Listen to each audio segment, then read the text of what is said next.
Hello everyone and welcome back to LewisFiction and welcome to episode 4 of the Spider-Man new animated series season 2 fanfiction series. If you are new around here, make sure you subscribe to the channel so you do not miss any more episodes in the future. But if this is your first time watching, then also make sure to go back and watch the other episodes before you watch this, or else this will make no sense to you. But with that said, let's get straight into this. We kick off the 4th episode with a news broadcast. After Spider-Man's return, Indy's parents have now come forth expressing their distaste for the wall crawler. As Peter watches on from his apartment, they announce that they are pressing charges against Spider-Man after his arrest, and to help in their case is going to be the best in the business, a lawyer called Matt Murdock. But not any old version of Matt Murdock, no, this is Ben Affleck's version of Matt Murdock. As Peter leaves his bedroom, he bumps into Harry. Harry frowns at Peter and Peter asks if he's okay after he saw what happened to him on the news the other day with the Scorpion, referring back to the events of episode 3.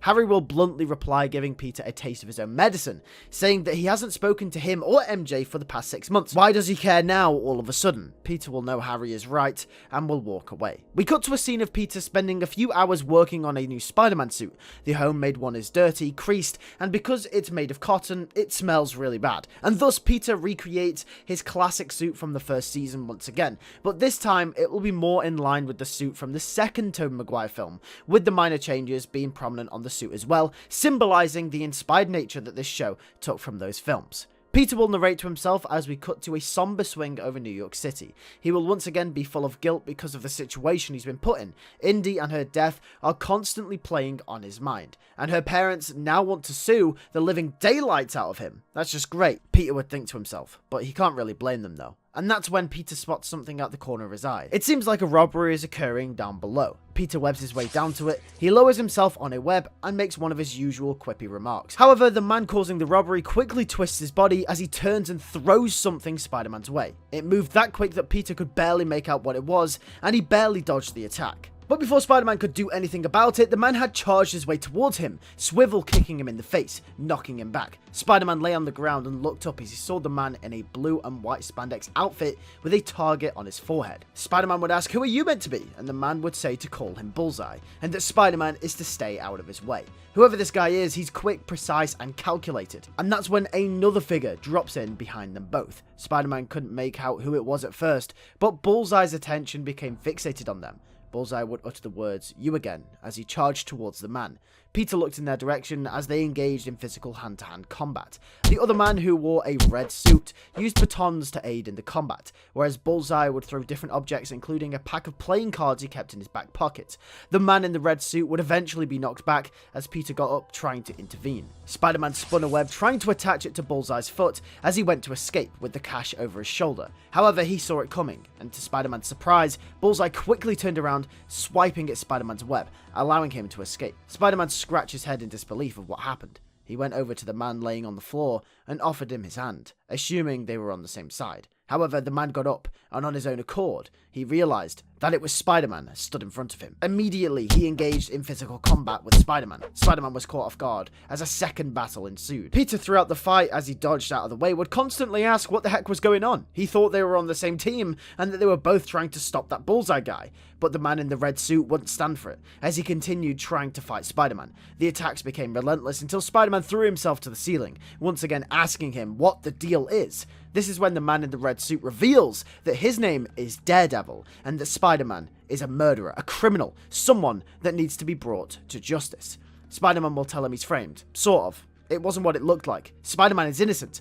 Daredevil will say that he killed that girl, and for that, he's going to go away for a very long time. Spider-Man is public enemy number 1, and Daredevil has been waiting for a chance to finally catch him. Spider-Man clearly could tell that Daredevil wouldn't listen to him, so decided to web swing away before the situation escalated. And that's when the cops and Officer Barr arrived on the scene, leaving Daredevil at the scene of the crime. We then cut to Alchemax, as Peter arrives late for work.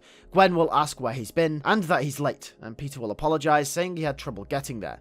Gwen will once again, like the previous episode, notice how mysterious Peter has become. He has started to close himself off from her, and it's a massive contrast from the person she got to know a few weeks ago.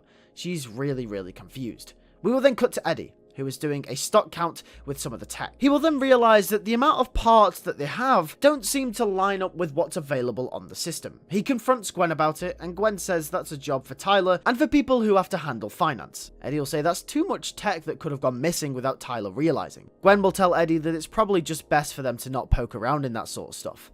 But then Eddie decides to do some more digging, as we follow him for the next few minutes, even approaching Tyler himself. However, Tyler will reassure Eddie that's none of his business, and he doesn't need to worry about things going missing. However, Eddie is more aware that something is going on without them realizing. Even in the last episode, he thought something suspicious was happening. Something suspicious is definitely going on, and Eddie wants to get to the bottom of it. We cut back to Peter, who heads back home for the night as he lays in his bed. He couldn't get what happened earlier out of his head, so does some research on this Daredevil guy. As it turns out, Daredevil has been hunting Bullseye for a few months now, and it's been an ongoing investigation. As much as this is a Daredevil case, and as much as Daredevil wants Spider-Man behind bars like everyone else in this city, Peter decides that he can't stay out of it. He probably should help take Bullseye out the picture. He seems pretty dangerous, and a formidable foe, to say the least. Peter decides to do some digging as well, when it's revealed that there are rumours that Bullseye got some of his tech, including his suit, from a few locations across the city where secret weapon exchanges take place. A couple of locations have been noted, but nowhere is concrete. Peter thinks to himself that it might be worth a look, to see if he can really see what's going on here. As we cut back to Eddie, he breaks into Tyler Stone's office outside of hours to try and track down the missing parts and pieces of tech.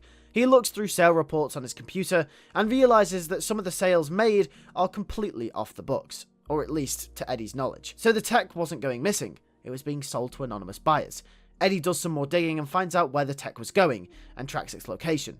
The recent thing sold is heading out tonight, as he'll come to find out. Eddie knows he should probably stop. This isn't any of his business, but he can't help himself. His curiosity leads the way, as he gets in his car and goes to the destination. We cut back over to Spider-Man, who is exploring some of the locations, looking for clues. He says this sounds awfully a lot like Kingpin. He wouldn't be surprised if Wilson Fisk was behind all of this, if he was somehow supplying tech to Bullseye. Peter thinks to himself that he needs this victory. He needs to take Bullseye down, not just for the people, but to reconcile with Daredevil as well. The more people he has on his side, the better. However, as Peter is snooping in one of the locations, which is a warehouse off the coast of the docks, he hears the door go, and to his surprise, it's Eddie? What's Eddie doing here, Peter would think to himself. That's random. And then more voices can be heard from outside. As more people with guns rock up to the scene, Peter watches Eddie panic as he runs and cowers behind a box in the corner. Spider-Man is confused as two men with guns walk into the warehouse holding a box. That's when the buyer arrives, a man in blue and white spandex. It's Bullseye. Peter couldn't believe what he was watching. The seller described the box's contents to Bullseye, as Bullseye handed the sellers the same bag of cash he robbed earlier in the episode. Bullseye thanks the gods, as they leave in the same van that they arrived in.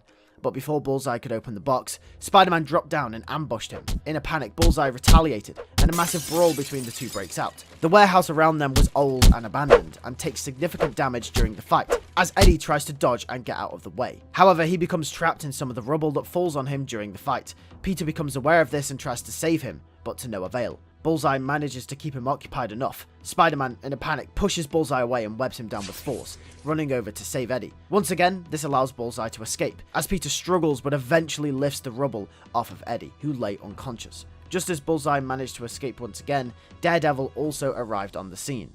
But before he could intervene, before he could confront Spider-Man, he watched on, as Spider-Man empathetically wished for Eddie's survival, giving Daredevil a different perspective on the Wallcrawler. This is a side of Spider-Man that hasn't been portrayed by the media. This is a side of Spider-Man that he hasn't seen before.